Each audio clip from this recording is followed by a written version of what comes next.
A'udzu billahi minasyaitonir rajim. Bismillahirrahmanirrahim.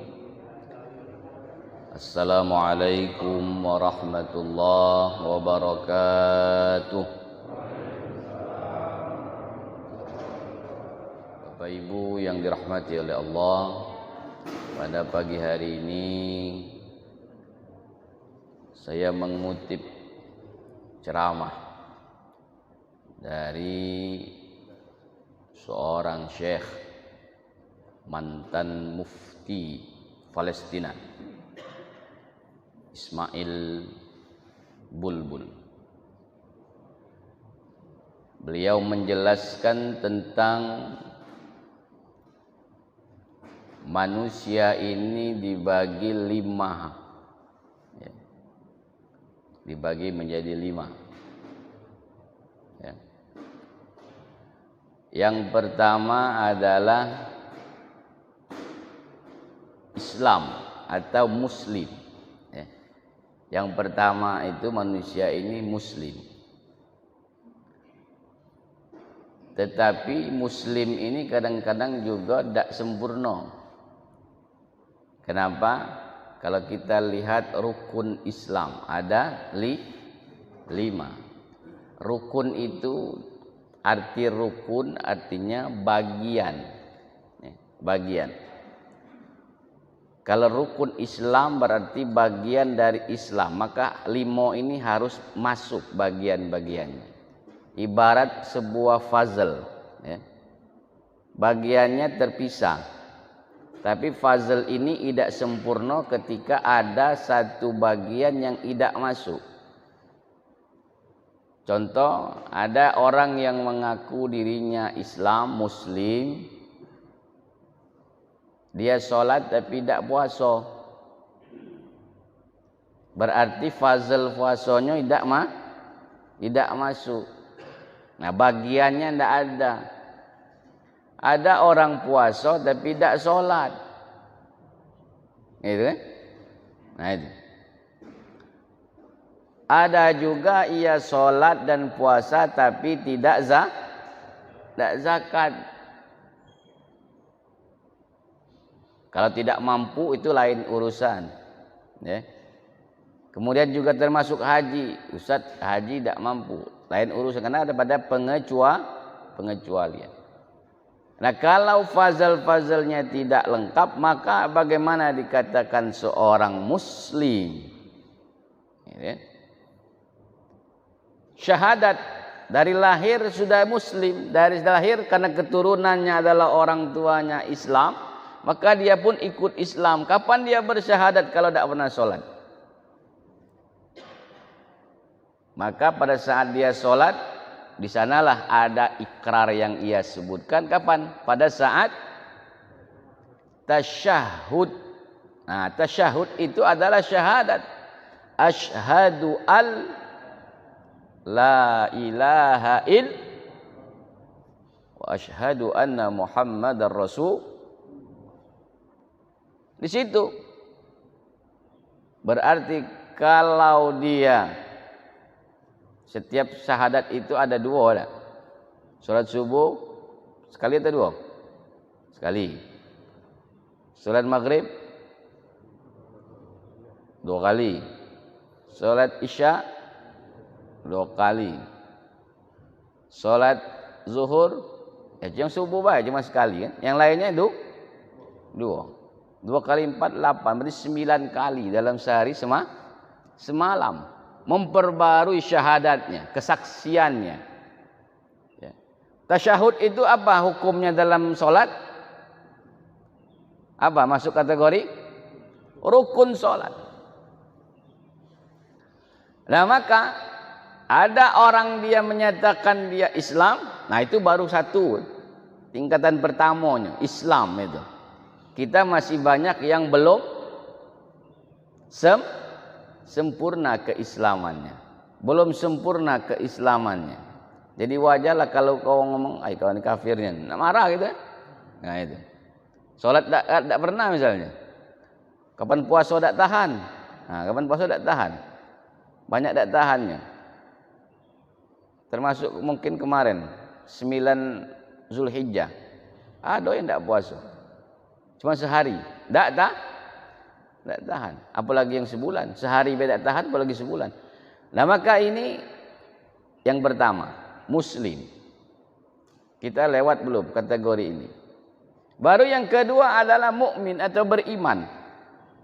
Ya. Beriman ternyata ada rukunnya juga.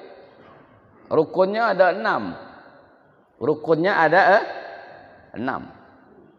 Kita tidak bahas rukunnya. Ada 6 berarti beriman. Beriman kalau kita lihat pengertian iman menurut Al-Quran. Apa dalam surah Al-Anfal? Innamal mu'minuna alladhina idza dzukirallahu wajilat qulubuhum wa idza tuliyat alaihim ayatuhu zadathum imana wa ala rabbihim yatawakkalun alladzina yuqimuna as-salata wa mimma razaqnahum yunfiqun ulaika humul mu'minuna haqqan. Jadi orang yang beriman itu innamal mu'minuna alladzina idza dzukirallahu wajilat qulubuhum, jika disebutkan nama Allah maka dia bergetar. Nah, cirinya, ciri orang yang beriman. Disebutkan nama Allah ia bergetar. Apa maksudnya? Ketika disebutkan Allah, maka dia ingat dosa-dosanya, maka dia takut akan azab Allah. Dia takut kalau dia ini ketika meninggal nanti, amalan yang ia lakukan ternyata tidak ada nilai. Atau amalannya lebih sedikit daripada dosanya. Maka dia takut. Gitu. Maka dia takut. Maka dia bergetar, wajilat qulubuhum wa idza tuliyat alaihim ayatuhu zadathum imana. Ketika dibacakan ayat-ayat Allah, maka bergetar hatinya. Ayat ini ada 2, ada ayatul qauliyah, ada ayatul kauniyah. Apa ayatul qauliyah?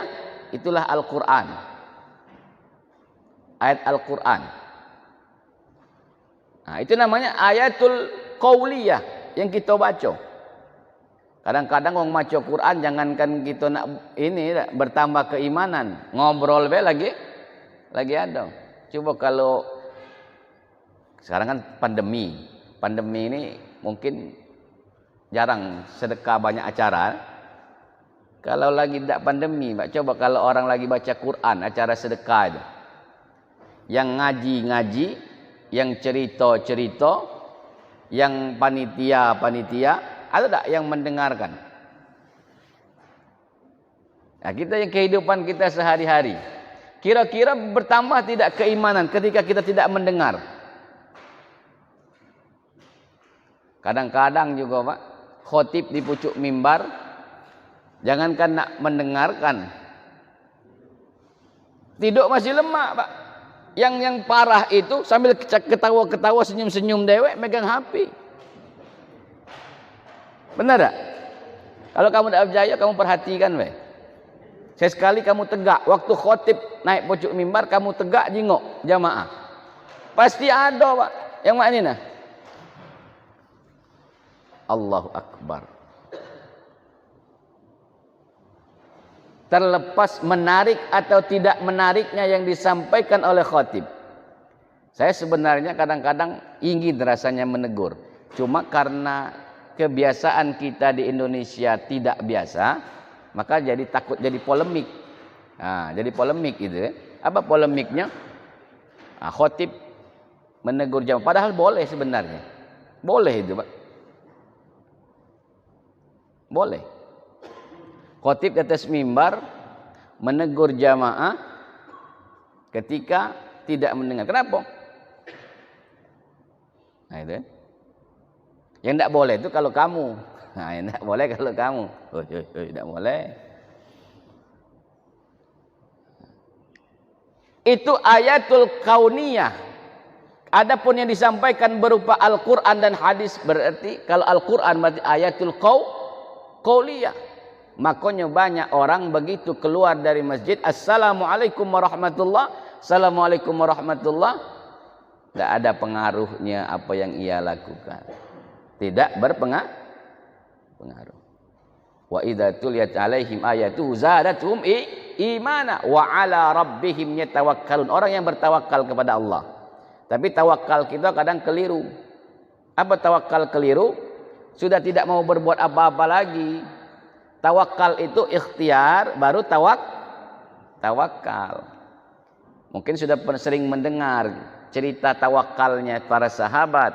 Jadi ada seorang sahabat, dia mengendarai seekor unta, karena untanya ini lajina, ya, lah biasa ia gunakan. Begitu ia turun dari untanya, dia langsung pergi, gitu kan? Langsung pergi baik. Kapan ditanya oleh Nabi, kenapa begitu? Katanya tawakal. Dia tawakal. Bukan begitu tawakal tuh. Tambatkan dulu untamu, artinya kebatkan dulu untanya itu, baru dia tawakal. Artinya berbuat dulu, ikhtiar dulu, baru tawakal. Sama cak kita sekarang bisa jadi kan? Apa sekarang? Pandemi. Sudahlah Ustaz, tawakal baik. Bukan, tawakal itu dijago dulu. Jago dulu kesehatannya, baru kita tawakal. Kalau lah kena, baru berarti memang qadarnya Allah, kehendaknya Allah. Kalau ini tidak jago tapi nak tawakal, bukan. Ikhtiar dulu. Apa? Kita jaga kesehatannya, kita jaga imunitas dan imanitas. Jadi bukan cuma iman juga harus dijaga. Dan ikhtiar kita. Maka ini yang kedua adalah beriman kepada Allah. Berarti tawakal. Kemudian alladzina yuqimunas salata wa mimma razaqnahum yunfiqun. Kalau kita berbicara tentang infak ini, ada dalam satu kitab Bughiyatul Mustarsyidin. Dalam kitab Bughiyatul Mustarsyidin ada kisah orang yang miskin, itu kisah baju. Ada seorang yang miskin datang mengetuk Nabi. Datang ke rumah Nabi, dia meminta baju. Karena dia miskin. Tidak ada baju, akhirnya apa? Diberi Nabi baju. Bajunya Nabi.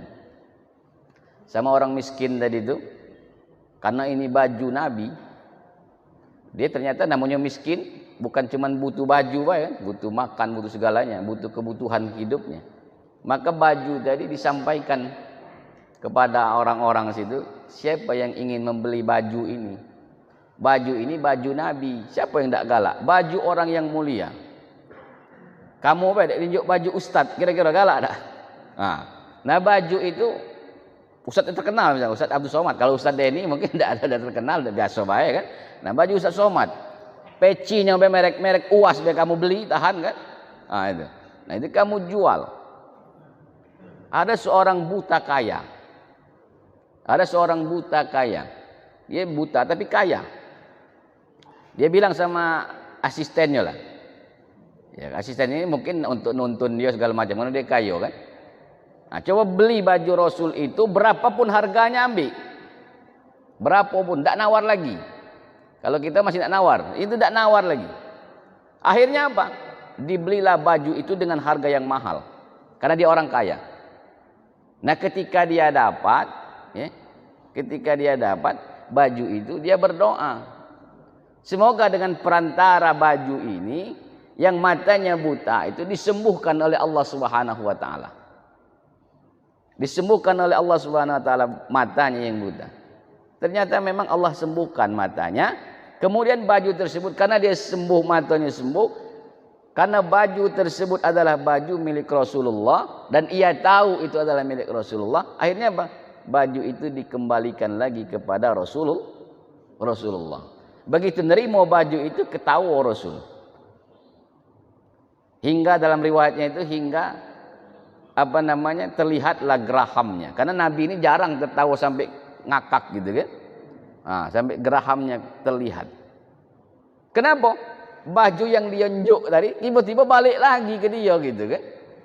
Karena baju itu baju yang terbaik. Ketika Rasulullah memberikan itu bukan baju yang kita kalau tidak pakai lagi kan. Kalau kita kan kalau diumumkan itu silakan untuk menyumbangkan baju yang layak pakai. Kalau layak pakai itu artinya yang kita mungkin tidak senang lagi kan. Kalau Rasul memberikan itu yang terbaik. Kenapa? Al-Quran mengatakan lan tanalul birra hatta tunfiqu mimma tuhibbun. Maka tidak akan pernah diterima kebaikan itu hingga kita menginfakkan apa yang kita senangi. Apa yang kita cintai itu yang diinfakkan. Kalau kita tidak, apa yang tidak kita senangi itu yang kita infakkan. Termasuk dalam dompet. Yang tidak kita senangi dalam dompet apa? Nah, yang receh-receh lah, yang 2000 tidak senang. Tapi kalau yang merah-merah, wah senang nian itu kan. Itu. Maka yang kedua adalah keimanan. Maka dalam Al-Quran, ulaika humul mu'minuna haqqo. Ulaika humul mu'minuna haqqo. Mereka adalah orang-orang yang benar-benar beriman. Itu yang kedua. Yang ketiga adalah takwa. Jadi orang itu Islam, beriman, kemudian takwa. Takwa ini apapun definisinya, mau definisi dari menurut Al-Quran, apapun definisi menurut ulama ataupun menurut sahabat. Kalau menurut Imam Ali radhiyallahu anhu dikatakan takwa itu, ya, terima kasih. Kalau kita ambil semuanya dan kita masukkan maknanya, sebenarnya tidak ada yang bertentangan. Apa menurut Imam Ali? Kalau menurut Imam Ali, takwa itu adalah al-khawfu minal jalil wal amalu bit tanzil wal ridha bil qalil wal isti'dadu liyaumir rahil. Itu menurut Imam Ali. Takut dengan Allah, kemudian mengamalkan apa yang Allah turunkan, kemudian menerima dengan segala ketetapan Allah, war ridha bil qalil. Kenapa kalimatnya ridha bil qalil? Ridha terhadap sesuatu yang sedikit. Kalau banyak kira-kira ada tak ridha? Ada yang tak ridha kalau banyak tu. Gawian. Kalau dinjuk gawian banyak tak ridha baru. Ya itu baik yang tak ridha tu. Tapi kalau dinjuk ini harta nak yang banyak. Maka ridha bil qalil, ridha terhadap sesuatu yang sedikit. Artinya ketetapan Allah Subhanahu wa taala dia harus ridha. Wal isti'dadu liyaumir rahil, maka dia mempersiapkan dirinya untuk hari rahil. Itu ada keberangkatan. Apa keberangkatan? Keberangkatan rohnya dari alam dunia ke alam barzakh. Itu rahil. Menurut riwayat lain yang ketika Sayyidina Umar ditanya, apa yang dimaksud dengan takwa itu? Apa kata Sayyidina Umar? Ibarat kita berjalan di antara onak dan duri. Bagaimana kita berjalan di antara onak dan duri? Pasti berhati-hati. Artinya orang yang bertakwa itu berhati-hati, Pak. Nak makan, hati-hati nih. Nak minum, hati-hati. Mau berbuat, hati-hati. Kenapa? Kalau kaget yang kita makan, jangankan kita berbicara haram. Di dalam hadis Nabi, ittaqus syubhat. Maka berhati-hatilah atau takutlah terhadap yang syubhat. Yang syubhat. Yang syubhat itu yang remang-remang, yang tak jelas. Karena dalam hadis Nabi, al-halalul bayyin wal haramu bayyin wa bainahuma al-mutasyabihat. Atau kama qala Rasul. Jadi kalau halal jelas, haram jelas. Nah, yang remang-remang ini, Pak. Ini halal apa haram? Kalau ada pertanyaan ini halal atau haram berarti syubhat. Nama kata hadis Nabi, ittaqus syubhat. Syubhat itu kalau diistilahkan di dalam hadis itu bagaikan kita sedang berjalan ataupun memberikan mengembalakan hewan di sekitaran daerah terlarang. Nah, ini pagar-pagarnya. Kita mengembalakan hewan ternak kita di sebelah pagar tadi. Itu namanya syubhat. Itu ilustrasinya dalam hadis itu. Ilustrasi dalam hadis tersebut bagaikan kita mengembala ekor hewan ternak yang di sekitaran daerah terlarang. Kenapa? Karena bisa jadi ini masuk ke sebelah. Masuk kepada yang haram. Maka ittaqus syubhat. Maka orang yang bertakwa, kata Sayyidina Umar, bagaikan orang yang berjalan di antara onak dan duri. Kita tidak usah kan jalan di antara onak dan duri. Kita berjalan di antara pecahan kacau beling, mana jalannya? Hah? Nah itu. Maka harus berhati-hati. Itu takwa menurut riwayat yang ditanyakan oleh kepada Sayyidina Umar. Kalau berdasarkan Al-Quran, kita ambil di surah Al-Baqarah ayat pertama. Ayat kedua. Apa? Dzalikal kitabu la raiba fi hudal lil muttaqin. Petunjuk bagi orang-orang yang bertakwa. Siapa orang yang bertakwa? Alladzina yu'minuna bil ghaibi wa yuqimunas salata wa mimma razaqnahum yunfiqun walladzina yu'minuna bima unzila ilaika wa ma unzila min qablika. Jadi kita ini beriman bukan hanya yang diturunkan kepada nabi saja, tetapi juga harus beriman unzila ilaika min qablika. Min qablika itu sebelum nabi. Ya. Harus beriman. Itu takwa menurut Al-Quran surah Al-Baqarah ayat pertama. Kalau dalam surah Ali Imran, wasari'u ila maghfiratin min rabbikum wa jannatin arduhas samawati wal ard uiddat lil muttaqin. Janji bagi orang yang bertakwa. Siapa orang bertakwa? Alladzina yunfiquna fis sarra'i wad dharra wal kadhiminal ghaidha wal 'afina 'anil nas wallahu yuhibbul muhsinin walladzina idza fa'alu fahishatan aw zalamu anfusahum dzakarullaha fastaghfaru lidzunubihim wa may yaghfirudz dzunuba illallah wa lam yusirru 'ala ma fa'alu wa hum ya'lamun ulaika jazaohum maghfiratun mir rabbihim wa jannatun tajri min tahtihal anharu khalidina fiha wa ni'ma ajrul 'amilin. Itu orang yang bertakwa. Kalau kamu nak tahu bertakwa itu seperti apa? Itu kalau dikolaborasikan, digabungkan bertentangan tidak? Tidak bertentangan. Artinya banyak ciri-ciri orang bertakwa itu banyak. Ya. Bentuknya semua adalah pengamalan. Itu yang ketiga. Yang keempat setelah dia bertakwa maka dia ihsan. Derajat ihsan. Derajat ihsan.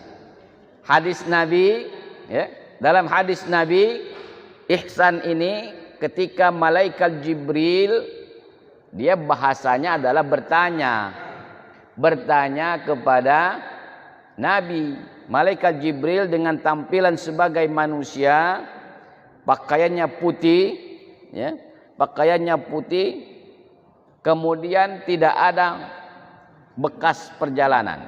Maka dia mendamui Rasul, meletakkan kedua tangannya di paha Nabi dan bertanya, ma huwal Islam? Antashhada an la ilaha illallah ila akhir. Kemudian ditanya, ma huwal iman? Kemudian yang terakhir, ma huwal ihsan. Ihsan menurut Nabi dalam hadisnya anta'budallaha ka'annaka tarah fa illam takun tarah fa innallaha yaraka. Beribadah kepada Allah seakan-akan kita melihat Allah. Itu derajatnya ihsan, Pak. Kalau kita sudah beribadah seakan-akan melihat Allah, berarti sudah sampai derajat ihsan menurut hadis Nabi. Itu makna ihsan.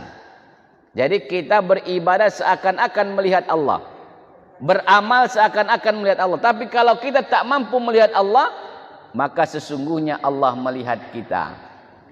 Kalau orang sudah demikian derajatnya, maka sudah barang tentu apa yang ia lakukan takwa pasti lewat. Kenapa? Apa yang dia lakukan takut dia, Pak. Kenapa takut? Kalau Allah nyingok. Allah ni nyingok gawe kita. Baru nak ngambil punya wong, Allah nyingok. Gitu kan. Begitu nak masuk kamar hotel tadi, Allah nyingok. Urung. Itu kan? Begitu nak tanda tangan, ini bahaya ini. Iya, tanda tangan ini, kan? Lah iya, tanda tangan sekarang bahaya, Pak. Walaupun duitnya tidak masuk, tanda tangan kamu ini tangkapong juga. Maka ihsan, ini definisi pertama. Definisi yang keduanya apa? Ihsan itu berbuat baik kepada orang yang berbuat baik, berbuat baik kepada orang yang jahat dengan gitu. Nah, itu baru hebat, Pak. Baru top markotop itu.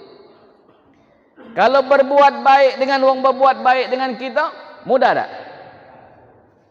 Berhutang budi.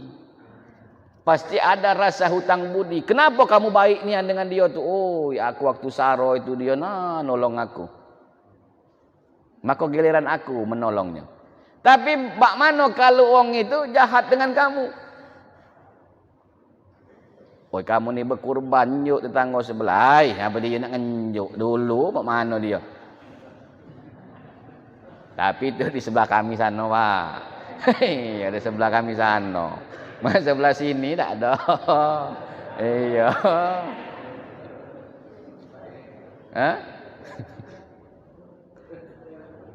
Maka ini derajat ihsan itu demikian. Maka saya katakan kalau kita berbuat baik dengan orang yang berbuat baik, itu banyak pacak orang melakukannya. Gitu kan? Tapi berbuat baik dengan orang yang berbuat jahat dengan kita, nah itulah baru dikatakan ihsan. Maka derajatnya yang keempat, muslim, iman, takwa, ihsan. Karena dia berat. Sedikit orang yang mampu. Sedikit orang yang mampu. Jangankan gitu, kita nak maafkan wong baik susah. Begitu sudah tersakiti hati, apa yang tersampaikan? Ya aku maafkan, cuman sekali itulah baik. Mana memaafkan sekali itulah baik. Mana memaafkan itu tidak ada lagi. Embel-embel di belakangnya itu kan. Iya. Kita itu demikian, ada embel-embelnya di ujungnya itu kan. Iya. Ada bahkan orang sampai mati tak memaafkan, ya. Nah, ada kisah juga, ada kisah di zaman Nabi Shallallahu Alaihi Wasallam. Ketika Nabi sedang duduk-duduk bersama sahabat, tiba-tiba datang lewat seorang pemuda. Nabi mengatakan pemuda itu dari golongan ahli surga. Sahabat begitu Nabi menunjuk orang ini ahli surga, dia berlomba-lomba ingin tahu amalan apa yang nak diinikan. Kalau kita, ini ahli surga, ya dia ahli surga. Itu. Kalau sahabat dia ingin tahu dulu, kira-kira kenapa Nabi mengatakan ini ahli surga. Saking ingin tahunya, maka ada seorang sahabat yang bermalam di rumah pemuda tersebut. Bermalam. Nginap di pemuda tersebut. Ingin tahu kira-kira amalannya apa. Sehingga Nabi yang mengatakan demikian. Kalau Nabi yang mengatakan demikian, berarti ini sudah termasuk jaminan ini. Ya, Nabi yang ngomong. Nah, begitu dia bermalam sampai 3 malam di tempat pemuda tersebut, dia tidak menemukan amalan yang istimewa dari seorang pemuda. Dijenguknya tahajud standar-standar baik. Apa standar-standar baik? Kalau dia terbangun dia sholat, kalau tidak terbangun dia ini baik subuh baik. Gitu kan? Sholat biasa-biasa saja, yang wajib-wajib saja. Gitu. Ternyata apa? Dia bertanya ujung-ujung karena penasaran tadi kan. Bertanya langsung, kira-kira apa nih yang amalan kau itu? Apa jawabnya? Ternyata pemuda tadi orang pasar. Orang pasar ini kan keras kehidupan pasar, Pak. Kehidupan di pasar itu keras. Orang berbohong banyak. Gitu kan? Maka kehidupan pasar keras. Apa yang dia lakukan? Sebelum ia tertidur, ia memaafkan. Nah, memaafkan orang yang tadi selama dia bermuamalah, bersosial, dari dia pagi bangun sampai dia mau tidur dia balik itu semua dimaafkan. Nah, memaafkan orang, memaafkan. Artinya dia berbuat baik walaupun tadi ada orang yang mungkin jahat dengan dia. Kalau orang memaafkan itu artinya dia berbuat baik, membalasnya dengan kebaikan. Membalasnya dengan kebaikan. Cuman itu amalannya. Cuman itu. Memaafkan. Makanya kalau memaafkan itu pahalanya lebih besar daripada minta maaf. Memaafkan itu pahalanya lebih besar daripada minta maaf. Apa? Utang belum bayar. Dia ngomong, minta maaf ya aku belum baca bayar utang. Mudah tak ngomongnya? Mudah. Yang nak maafkan ni, woi lemak bahai, minta maaf bahai belum baca bayar utang. Iya kan? Ya minta maaf, mudah dia nyampaikan. Yang nerima tadi? Mudah tak? Sulit, Pak. Sulit. Apalagi tadi misalnya, lah dikato-katoi dia kan? Sudah itu, minta maafnya dulu, aku tidak sengaja ngatoi kamu tu kan? Nah, maka berbuat baik kepada orang yang berbuat baik dan berbuat baik kepada orang yang jahat dengan kita. Itu adalah ihsan yang keempat. Yang kelima, yang terakhir, apa yang kelima? Ibadun. Karena beliau ini juga termasuk ahli bahasa Arab. Apa kata beliau? Beda antara abdun dan ibadun. Ya.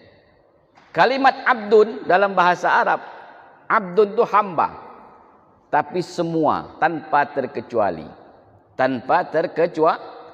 Apakah ia Islam, apakah dia tidak Islam, ya? Maka dia masuk kategori abdun.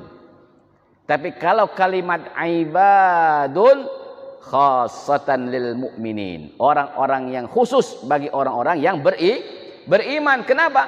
Ayat Al-Quran apa mengatakan? Ya ayyatuhan nafsul mutmainnah irji'i ila rabbiki radiyatan mardiyah fadkhuli fi ibadi wadkhuli jannati. Fadkhuli fi ibadi. Kalimat ibadi atau ibadun itu menunjukkan mereka adalah orang yang beriman. Khusus, spesial. Ibadun. Fadkhuli fi ibadi wadkhuli jannati. Masuklah ke dalam golongan ibad. Ya. Kalau ibadun berarti dia adalah khusus orang yang beriman. Tapi kalau abdun semua masuk, hamba. Siapapun yang bernama manusia masuk kategori abdun, apapun kepercayaan dan keyakinannya. Tapi kalau ibadun khusus orang yang beriman. Kemana tempatnya yang paling tinggi? Fadkhuli fi ibadi wadkhuli jannati. Itulah tingkatan manusia. Kita ni masuk kategori mana? kita dapat mengintrospeksi diri kita masing-masing sampai di mana kita ini. Atau jangan-jangan baru sampai di level pertama. Gitu kan? Silakan, kita tidak bisa mengatakan sianu, tapi kita ini kan diri kita masing-masing. Bapak Ibu yang saya hormati, yang dimuliakan oleh Allah Subhanahu wa taala, sebelum kita akhiri satu pertanyaan saja. Satu pertanyaan, silakan kalau ingin bertanya. Nanti kita akhiri dengan sama-sama berdoa. Tidak ada? Ada, silakan, Pak.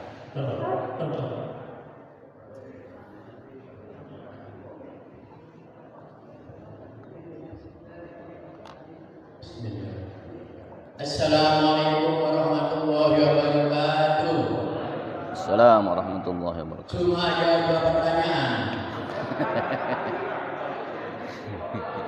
Yang pertama, bolehkah ketika kita sholat memejamkan mata? Karena dengan memejamkan mata kita lebih konsentrasi. Yang kedua, kalau tidak salah ada hadis yang mengatakan bahwa pada hari kiamat nanti yang pertama kali dihisab adalah sholatnya. Apabila sholatnya baik, maka baiklah semuanya. Dan apabila sholatnya buruk, maka buruklah yang lain. Pertanyaan saya, bagaimana dengan sholat yang baik tapi lainnya combang camping, lainnya dalam arti zakat, puasa dan lain-lain. Dan sebaliknya, apabila sholatnya buruk, lainnya baik. Itu saja. Terima kasih. Assalamualaikum warahmatullahi wabarakatuh. Waalaikumsalam warahmatullahi wabarakatuh. Baik, satu penanya tapi dua pertanyaan. Dan ini pertama dan terakhir. Bagaimana hukumnya sholatnya itu memejamkan mata? Ulama Syafi'i mengatakan hukumnya makruh. Kenapa? Karena pandangan ke tempat namanya pandangan berarti tidak memejam. Dimakruhkan. Jadi hukumnya makruh. Kalau makruh tidak sampai haram. Yang kedua, bagaimana orang sholat tapi amalan yang lainnya bermasalah, sosialnya masalah, gitu kan? Maka yang disalahkan bukan sholatnya secara ininya ya, tetapi orang yang melakukan sholatnya. Jangan-jangan sholatnya tadi tidak mengalami kekhusyuan, atau ada dalam sholatnya yang ada yang tertinggal, baik rukunnya apapun, ada hal-hal yang tidak dapat, mungkin tumak ninanya tidak ada. Kenapa? Kalau sholatnya baik, inna sholata tanha anil fahsya wal Jadi kalau ada orang yang sholat tapi tidak ada pengaruhnya, Pak, maka dicek. Cek dulu sholatnya, dari bacaannya, cek dari gerakannya, cek dari tumak ninanya, rukun dan syaratnya. Jangan-jangan ruku tadi belum sampai ruku dia lah bangun. Ya, belum sampai ruku itu artinya belum tumak nina. Belum sampai punggung ni rato lah bangun. Nah, itu kan? Ataupun tadi waktu sujud belum sampai jidat ini kena tempat sujud, dia sudah bangun. Ada. Nah, bagaimana orang yang tidak sholat tapi yang lainnya bagus? Itu dari pandangan manusia yang lainnya bagus. Ya, dari pandangan manusia. Tetap tidak. Ya, mak mana Ustaz? Dia ini sholat tidak tapi baik nian wongnya itu. Mungkin dalam hal itu baik. Tidak ada orang yang tidak sholat tapi baik. Lokak laju tadi. Jadi pengertian orang liberal. Apa pengertian orang liberal itu, Pak?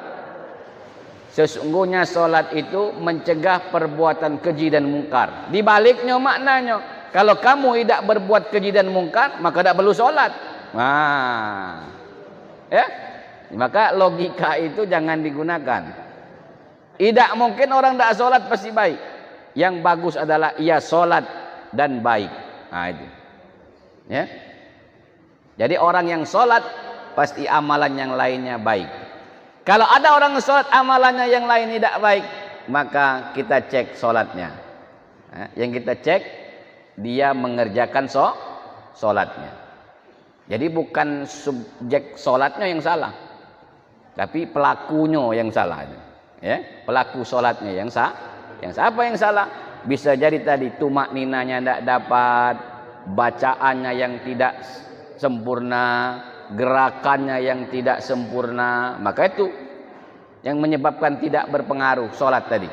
Ya, saya kira itu jawabannya, insyaallah dapat dipahami.